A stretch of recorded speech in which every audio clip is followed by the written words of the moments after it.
Our gospel this morning is the climax of the first part of the Gospel of Matthew. And even we can say the same thing about the Gospels of Mark and Luke. So far, Jesus has been going around teaching, preaching. He's been healing the sick, curing lepers, expelling demons. He fed the thousands with five loaves of bread and 2 fish. He walked on the water, calmed the storms. He had his moment at the top of the mountain, the Transfiguration.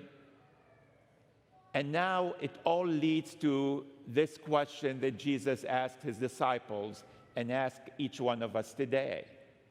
Who do you say that I am? Now, obviously we know the right answer, but it's not just easy as saying the words. But we'll get back to how do we answer that question. The first thing I want to draw your attention to is where Jesus asked that question. He's in the region of Caesarea Philippi. This is the most multicultural or diverse, multi-religious region in Palestine at his time. It's what today will be like closer to the northern Israel, between the borders of Lebanon, Israel, and Syria. And in that area, there were great temples built for the Syrian gods, for the obviously Roman gods, and obviously there were synagogues. And Jesus chooses to use that question or ask that question in that area because there's so many religions. People are, exposed to many religions, to many cultures, to different things. And the first answer that the disciples give, what people say, is, well, he's one of the other prophets. Could be John the Baptist, who was just killed, or could be a prophet like Isaiah, Jeremiah, Elijah.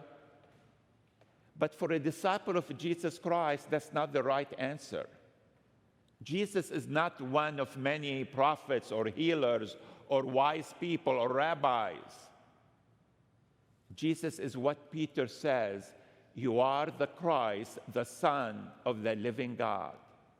Not just you are the Christ, because the Christ in the people's mind at that time could be a king like David, a human person. But he's the Christ, the Son of the living God. He's God. He's divine. By giving him the title, you're the Son of the living God. And that's important for us today because today, especially we who live in San Francisco, Los Angeles, New York, Chicago, all these big cities, we're exposed to the same diverse ideas and cultures and religions and beliefs. And I think a lot of times we look at Jesus as one of others. Nothing special about him. He's kind of like Buddha or Muhammad or whatever other religious figures are there. But that's not the right answer for us if we are his disciples. He is God. He is divine. None of those other people, claim to be divine like Jesus did. And that's important because if that's really what we believe, then our response should show what we believe. If Jesus is one of many, great teacher, a prophet, wise person, then yeah, we can listen to his words and take and pick what we like, what we dislike. We can disagree with him because he's a human being. But if he's truly God and that's what we believe, then the only response is obedience to his words. Not for us to pick and choose what we agree with, what we like, what we don't like. How can you disagree with God if you believe that he is truly God? That's why it's important for us how we answer that question. It's not like it's going to change who Jesus is, but it's going to change our response to it. If we say Jesus is the second person of the Trinity, the Son of God, God in flesh, then obviously our response should be totally different than we think, well, he's another prophet, he was a good man, he had good ideas, good teachings. We are bound by his teachings if we believe he is God. Let's move on and look at the other part of the gospel. when Simon Peter gives the answer to Jesus, and Jesus says, "You didn't figure that out on your own. My Father revealed this to you." Jesus recognizes that through him listening to the Father, that God the Father had chosen Simon to be this rock of the church that he's going to find. And that's why Jesus says, "You are rock, and on this rock I will build" what? What's before church? My church. It's not the church of Peter. It's not the church of Pope Francis or Pope Pius X or whatever. It's not the church of Father Albert. It's the church of Jesus Christ. And a lot of times, again, today, we miss this whole point. If the Pope says or does something we don't like, we forget it, I'm leaving. Who are you leaving? You are leaving the church of Jesus Christ. If we don't like what's going on in our parish or what's going on with the world, or we, hear about the scandals in the church, I'm leaving the church. It's not the church that we believe in. The church is not that rock.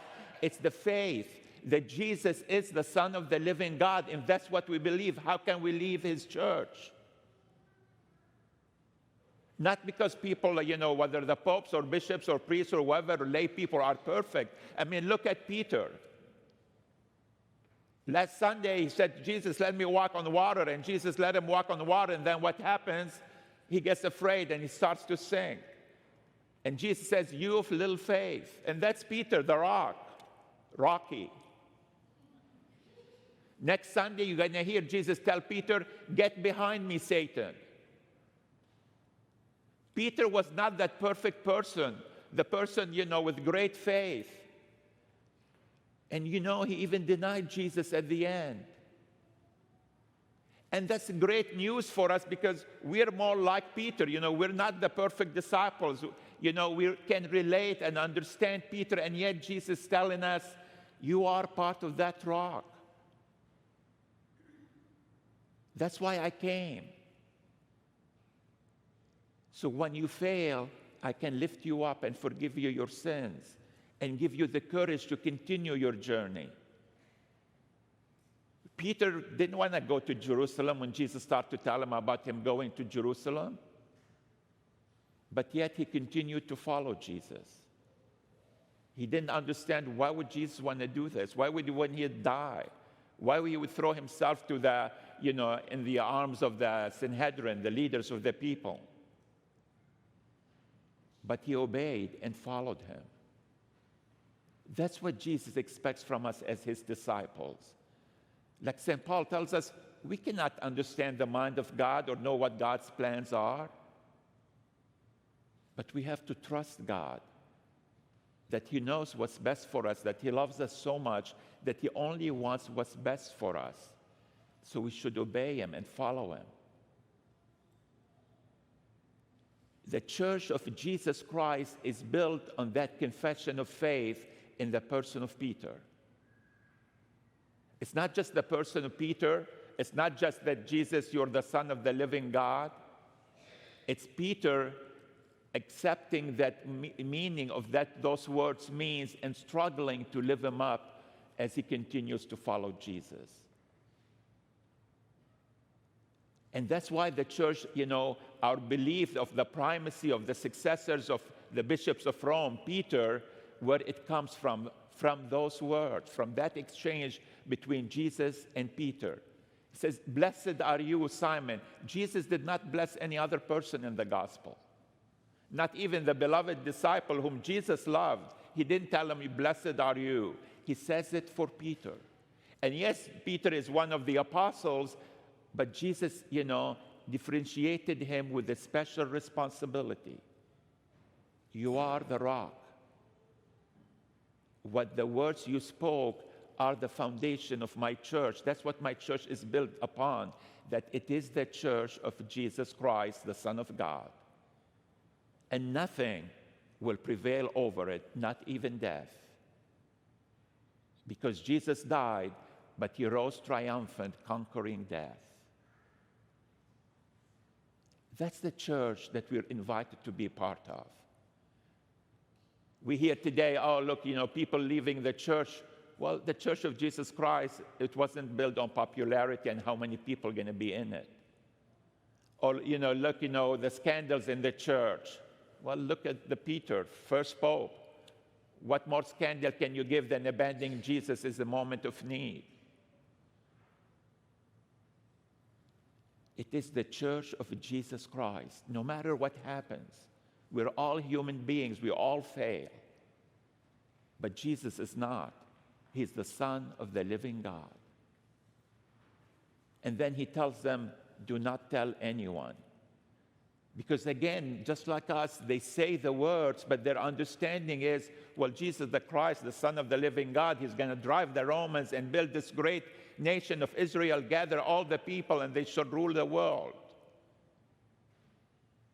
No, that's not the plan of God.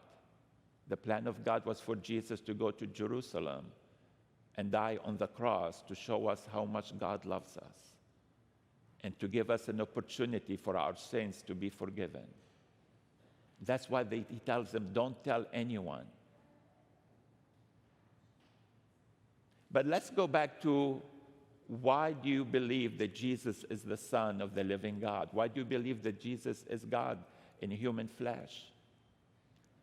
Let me share with you what I believe. Because if you believe it, well, Father, I grew up Catholics and that's what I was taught, or somebody told me, I believe it. It's different than when you come to experience something and you come to believe it yourself. Believing something because you're a second-hand, somebody told you to, is not the same when we take ownership of what we believe.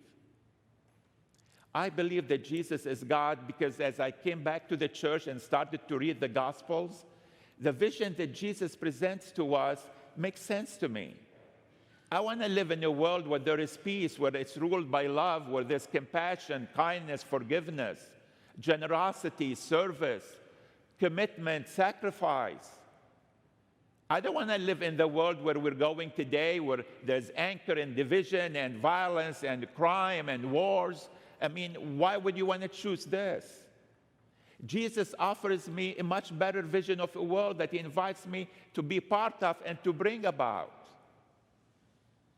And not just like I like this ideal vision, but when I become what Jesus is calling me to do, when I learn how to forgive and forgive, when I am generous, when I'm compassionate, when I give of myself in service, I feel better about myself. I see that I'm a good person. I see the difference it makes in other people's lives. I see that there's meaning and purpose for my life. I'm making a difference. I'm making this world a better place, even if it was for one single person. So I know those words are true. What Jesus is inviting me to is better for me. And I also know that he is God because I have experienced him in my own life. I look at myself like 20, 30 years ago, and now I'm becoming a bishop. Where did that come from? How did that happen? Even like becoming a priest, coming from a non-practicing, family. I wasn't practicing myself for 20 years.